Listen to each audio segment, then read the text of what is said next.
सन्मान आणि विचारमंचाच्या समोरील आपण सर्व सन्माननीय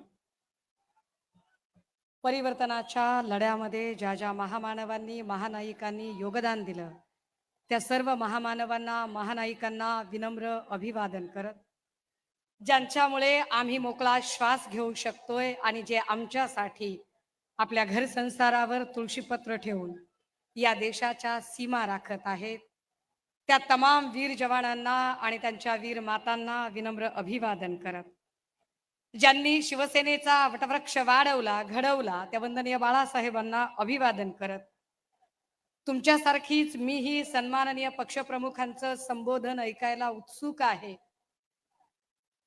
मंचावर उपस्थित शिवसेनेचं चिलखत असा आम्ही ज्यांचा उल्लेख करतो ते सन्माननीय नेते संजय राऊत साहेब, नेते सुभाषजी देसाई, नेते अनिल भाऊ देसाई, नेते अरविंद भाई सावंत, विनायक भाई राऊत, शिवसेनेची खऱ्या अर्थाने बुलंद तोफ म्हणून आम्ही उल्लेख करू असे आमचे भास्कर दादा जाधव, ज्यांचं म्हणणं आपण ऐकलं ते ताकदीचे वक्ते नितीन बानगुडे पाटील, मंचावर उपस्थित आमच्या किशोरीताई पेडणेकर, वरुण भैया, खूप नामोल्लेख माझ्याकडनं कदाचित राहू शकतात, सगळे मान्यवर नेते उपस्थित आहेत.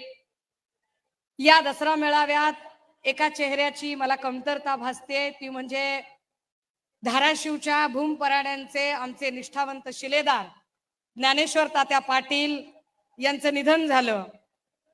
त्या ज्ञानेश्वर तात्या पाटील यांना पक्षाच्या वतीने विनम्र आदरांजली वाहते, कारण आमच्यासाठी प्रत्येक शिवसैनिक हा शिवसेनेच्या कुटुंबाचा महत्वाचा भाग आहे. दादा हो, आज दसरा आहे. दसऱ्याच्या निमित्ताने राज्यभरामध्ये वेगवेगळे उपक्रम साजरे केले जात आहेत. गावापासून देशापर्यंत प्रत्येक जण हा सण उत्साहात साजरा करत आहे. गावगाड्यातला प्रत्येक माणूस, इथला मराठा, साळी माळी कोळी तेली तांबोळी आतार बागवान सुतार लोहार कुंभार रामोशी बेरड बेस्तर बेलदार घिसाडी कैकाडी पारधी कंजार भाट सिक्कलगार आराधी भराडी गोंधळी सगळ्या जातीची माणसं हा दसरा मेळावा अत्यंत आनंदाने साजरा करत आहेत आणि या निमित्ताने राज्यभरात वेगवेगळे मेळावे होत आहेत. त्यात एक सकाळी महत्वाचा मेळावा संपन्न झाला, तो राष्ट्रीय स्वयंसेवक संघाचा.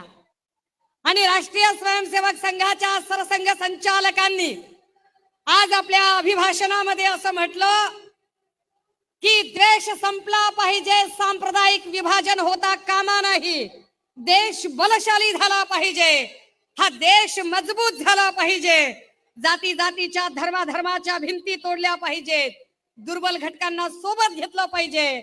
सरसंघ संचालक जी आपलं म्हणणं सर आंखो पर, पण सरसंघ संचालक जी तुम्ही हे सांगताय कुणाला?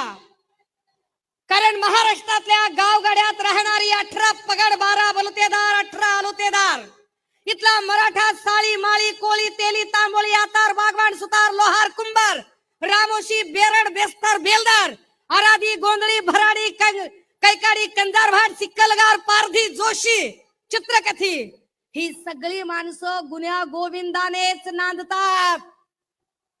पण सरसंघ संचालक महोदय, जर खरंच द्वेषबुद्धी संपवायचा सल्ला द्यायचा असेल तर आमची आपल्याला दोन्ही हात तिसरं मस्तक जोडून नम्रतेची विनंती असेल, हा सल्ला सगळ्यात आधी राज्याचे उपमुख्यमंत्री देवेंद्र फडणवीसांना आपण द्यावा,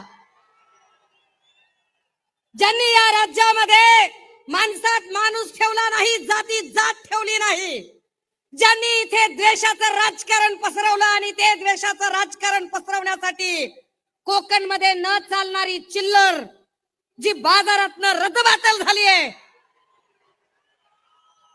असे 4 आणे 12 आणे तुम्ही इथं बाजारात आणताय आणि तुमची न खपलेली 4 आण्या 12 आण्याची चिल्लर इथे लोकांमध्ये जर जाती द्वेष पसरवत असेल तर सरसंघ संचालक साहेब जरा देवेंद्रजींचे कान उपटा आणि सांगा त्यांना की आम्हाला हा महाराष्ट्र शांत हवा आहे, इथे सांप्रदायिक विभाजन कृपया करू नका. पण हे सांप्रदायिक विभाजन का केलं जाते? का? आधी ही 4 आणे 12 आण्याची चिल्लर हिंदू मुस्लिम करत होती. पण आम्ही आभार मानतो इथल्या हिंदूंचेही आणि मुस्लिमांचेही, ज्यांनी कमालीचा संयम दाखवला, ज्यांनी कमालीचा समंजसपणा दाखवला आणि यांच्या लव जिहाद किंवा ओट जिहाद अशा कुठल्याही धार्मिक विद्वेषाची पेरणी करणाऱ्या, विष पेरणी करणाऱ्या यांच्या कुठल्याही बोलण्याला त्यांनी कवडीची किंमत दिली नाही. मग मग त्यांनी दुसरा खेळ चालवलाय. आता हिंदू मुस्लिम कार्ड चालत नाही म्हटल्यावर मराठा ओबीसीचं कार्ड खेळण्याचा प्रयत्न आता पुन्हा त्यांच्याकडून येते. हे मराठा ओबीसीचं कार्ड खेळणारी माणसं गावगाड्याची वीण उसवण्याचा प्रयत्न करत आहेत. माय मावल्या हो, दादा हो, राजे हो, अरे विचार करा. कालपर्यंत आम्ही गावगाड्यात सगळे एकत्र राहत होतो. आमची मराठा समाजातली मराठ्याच्या बाईला जर संक्रांतीचा सुगड पुजायचा असेल तर ती कुंभाराळीत जायची आणि सुगड आणायची. कुंभाराला जर नवरात्रीची माळ आणायची असेल तर ती माळ्याकडे जायची आणि देवीची माळ आणायची. माळ्याला जर काही आऊत लागला, नांगर लागला तर तो सुतार गल्लीत जायचा आणि आऊत आणि नांगर आणायचा. सुताराला दुर्डी लागली, सूप लागलं, टोपलं लागलं, तो काही काड्याच्या बुरडाच्या गल्लीला जायचा. आणि यांना कुणाला जोंधळा लागला तर ते अजून कुळी कुणबटाच्या खड्यावर जायचे.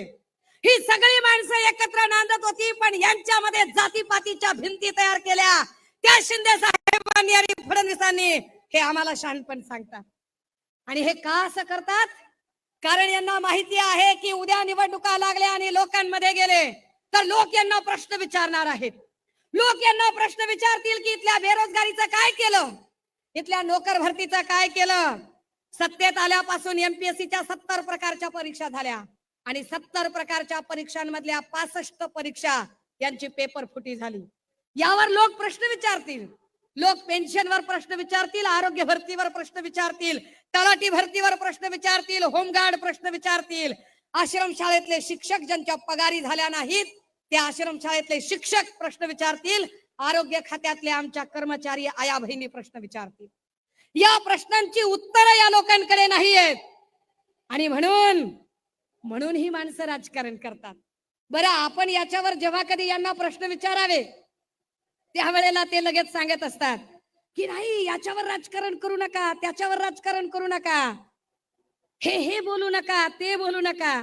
कोण राजकारण करते? कोणत्या प्रश्नाची उत्तरं त्यांनी दिली? ते शिंदे साहेबांचे सगळे बोलघेवडे आमदार आकडे सांगतात. 6,000 कोटीचा निधी, 10,000 कोटीचा निधी, 5,000 कोटीचा निधी. अरे गेला कुठं? गावात रस्ते नाही, नीट लाईट नाही, गटर नाही, मीटर नाही. गेले कुठे हजारो कोटी रुपये तुमचे? किती किती थापा हाणाल आणि किती लोकांना भुलवाल. पण यावर ते चकार शब्दाने बोलत नाहीत. या प्रश्नांची उत्तरं ते देत नाहीत. शेतीमालाला भाव का नाही, सोयाबीन कापसाचं काय झालं, यावर ते काहीच बोलायला तयार होत नाहीत. यावर बोलायचं सोडून ते जातीपातीचे भांडण लावायचा प्रयत्न करतात. आर्थिक प्रश्नावर तर ते बोलतच नाहीत. दादा हो, 1962 पासून ते 2014 पर्यंत, 1962 ते 2000 या राज्यावरचं कर्ज होतं 2,37,000 कोटी आणि गेल्या 10 वर्षात कर्ज झालं 9,54,911 कोटी. 10 वर्षात तिपटीने कर्ज वाढलं. ही वित्तीय तूट इतकी मोठी आहे की कदाचित पुढची 10 वर्ष ती तूट भरून निघणार नाही. तरीही घोषणांची आणि आश्वासनांची खैरात चालू आहे. काल परवा जाहिरातीचेच पैसे देत नाहीत म्हणून जाहिरातदार आणि कंत्राटदार बोलत होते. त्यावरही ते बोलायला तयार होत नाहीत. बरं, आपण काही बोलावं तर ते म्हणतात राजकारण करताय तुम्ही. कुणी राजकारण केलं? शिंदे साहेब, राजकारण कुणी केलं ते जरा नीट समजून घ्या. जिवंत माणसांचं सोडा, तुम्ही तर महापुरुषांचं सुद्धा राजकारण केलं. शिंदे साहेब, तुम्हाला एकही आंदोलन हाताळता आलं नाही. आम्हाला आनंद आहे की सन्मान्य पक्षप्रमुख जेव्हा जितका काळ या राज्याचे मुख्यमंत्री म्हणून होते तेवढा काळ या राज्यात एकही सांप्रदायिक आणि धार्मिक दंगल झाली नाही. पण शिंदे साहेब तुम्ही ठरवून धार्मिक दंगली घडवून आणल्या. धार्मिक दंगली घडवण्यासाठी कारणीभूत असणाऱ्या शांतिगिरी सारख्या महाराजाच्या पाठीशी उभं राहण्याची भूमिका तुम्ही घेतली. तुम्ही खऱ्या अर्थानं महाराष्ट्र नासवण्याचं काम केलं. तुम्ही शहाणपण सांगायचं आम्हाला आणि ते सांगतात महापुरुषांचं राजकारण. शिंदे साहेब आठवा, तेव्हा तुम्ही इकडेच होतात, नंतर गद्दारी करून गेलात. तुम्ही काय केलं? 10 वर्षापूर्वी 2014ला नरेंद्र मोदी यांनी हिंदू मिलची कुदळ मारली होती. गेल्या 10 वर्षात डॉक्टर बाबासाहेब आंबेडकरांच्या स्मारकासाठी त्या हिंदू मिलची एक साधी वीट रचली नाही. याच्या उलट दीक्षाभूमीचं खोदकाम तुम्ही केलं. तुमची अघोरी भूक काही संपत नाही. तुम्ही किती राजकारण करावं? इकडे तुम्ही हिंदू मिलचं स्मारक उभं केलं नाही, तिकडे अरबी समुद्रामध्ये छत्रपती शिवरायांचं स्मारक उभं करणार होतात. ते छत्रपती शिवरायांचं स्मारकही तुमच्याच्याने उभं करणं झालं नाही. हे तर नाहीच नाही, पण याच्याही पेक्षा आश्चर्य की छत्रपती शिवरायांचा पुतळा पडतो. शिंदे साहेब, छत्रपती शिवरायांच्या पायाशी जाऊन तुम्ही शपथ घेतली. किती खोटारड वागाल. महाराजांची शपथही तुम्ही पाळली नाही. आणि तुम्ही वरून ते सांगतात की पुतळा कशाने पडला, तर म्हणाले ताशी 45 किलोमीटरचा वारा होता. ताशी 45 किलोमीटरचा जर वारा असेल तर कोकणामध्ये अनेक नारळाची झाडं आहेत, ती झाडं का पडली नाही? त्या झाडांवरचं साधं नारळ सुद्धा पडलं नाही. आणि तरीही हे आम्हाला सांगतात की ताशी 45 किलोमीटर, आणि त्या आपटेला तुम्ही सहज सोडून देता. तुम्हाला महापुरुषांची अस्मिता काहीच वाटत नाही. पण या वेळेला दादा हो, हे समजून घ्या, लोकसभेच्या इलेक्शनला प्रभू श्रीरामाने यांना चितपट केलं आणि विधानसभेच्या इलेक्शनला छत्रपती शिवरायांचे मरहट्टाच्या पठारावरचे मावळे यांना धूळ चाखल्याशिवाय राहणार नाही. ही माणसं एकही प्रश्न, मग आम्हाला ते सांगायला लागले. एक नवा शब्द काढला, गोंडस गुटगुटीत शब्द काढला आणि म्हणाले fake narrative, fake narrative, fake narrative. कसलं फेक नरेटिव्ह? कुणाचं फेक नरेटिव्ह? फडणवीस साहेब, जरा आपल्या अंतकरणावर हात ठेवा आणि स्वतःला प्रश्न विचारा की फेक नरेटिव्हचं महानिर्मिती केंद्र तुम्ही स्वतः आहात. फडणवीस असं म्हणतात की दर 10 वर्षांनी आरक्षणाची मर्यादा वाढवण्यासाठी जो सगळ्यात मोठा प्रयत्न केला गेला, तो प्रयत्न मोदी आणि वाजपेयीजींनी केला. फडणवीस साहेब, 50ला या देशामध्ये घटना अंमलात आली तेव्हा आरक्षण सुरू झालं. 60ला त्याचा कार्यकाळ संपत होता, तोही फक्त राजकीय आरक्षणाचा. सामाजिक आणि शैक्षणिक आरक्षण तर कायमस्वरूपी आहे. पण राजकीय आरक्षण जर 60ला वाढवायचं असेल तर 60ला भारतीय जनता पार्टी बाळोत्यात सुद्धा नव्हती. ती साधी बाळोत्यात नव्हती, तिचा जन्म तरी झाला होता का ते जरा समजून घ्या. 60ला जो कालमर्यादा वाढवली ती काँग्रेसने वाढवली. 10 वर्षांनी पुन्हा 70ला आरक्षण वाढवलं. भाजपने नाही, ते पुन्हा काँग्रेसने वाढवलं. फडणवीस साहेब, या देशात संविधानाला धोका आहे आणि तो अजूनही संपला नाही. आणि त्याचं जिवंत उदाहरण तुम्हीच आम्हाला घालून दिलं. भारतीय राज्यघटनेने सांगितलं आहे की लेजिस्लेचर आणि ज्युडिशरी 2 वेगळ्या गोष्टी आहेत. न्यायपालिका आणि कायदे मंडळ वेगवेगळे असले पाहिजेत आणि न्यायपालिकेने स्वतःची स्वायत्तता अबाधित ठेवली पाहिजे. यासाठी न्यायाधीश पदावरच्या व्यक्तीने भलेही त्याचे धार्मिक कल काही असतील, पण स्वतःचे धार्मिक कल सार्वत्रिकरित्या त्यांनी प्रदर्शित करू नये. असं असताना सुद्धा जर या देशाच्या सर्वोच्च न्यायालयाचे सरन्यायाधीश आरतीसाठी जात असतील तर याचा अर्थ काय काढायचा बरं? आणि यावर शिंदे साहेब, आपल्याकडून मी अपेक्षाच करू नये, कारण टेलिप्रॉम्प्टरवर आपण कॉपी वाचणार किती, भाषण करणार किती. आपल्याला वाचून वाचून भाषण करून आपल्याला त्याच्यातल्या कॉन्सेप्टही कळणार नाहीत. पण हे आपल्याला कधी लक्षात यावं की या देशाचा काय पद्धतीने, या राज्याचा खेळखंडोबा शिंदे, फडणवीस, पवार या सगळ्या लोकांनी केला. वर हे सगळं झाकण्यासाठी इथल्या न्याय व्यवस्थेला काय पद्धतीने यांनी सगळीकडून वेठीस धरल्याचा प्रकार केला. आणि हे सगळं झाकताना आश्वासनांची आणि घोषणांची खैरात सुरू केली. आता एक नवी खैरात सुरू झाली. ते म्हणाले की विरोधकांना खुपतय लाडकी बहीण. काय खुपायचं कारण आहे? लाडक्या बहिणींनी 1500 रुपये कचकावून घेतले पाहिजेत, रटावून प्रत्येकीनं पैसे घेतले पाहिजेत. कारण लक्षात असावं राजे हो, जे आम्हाला महिना 1500 रुपये मिळायला लागले ते काही देवेंद्र फडणवीस साहेबांनी नागपूरचा बंगला विकून आम्हाला दिलेले नाही, किंवा ते 1500 रुपये शिंदे साहेबांनी तापोळ्याची जमीन विकून आम्हाला दिलेले नाहीत. दोघांनीही काही आपल्या खिशात हात घालून आम्हाला पैसे दिले नाहीत. हे पैसे आमच्या कष्टाचे पैसे आहेत. आमच्याच राज्यातल्या नागरिकांनी जो टॅक्स भरला त्या टॅक्सचे पैसे आहेत.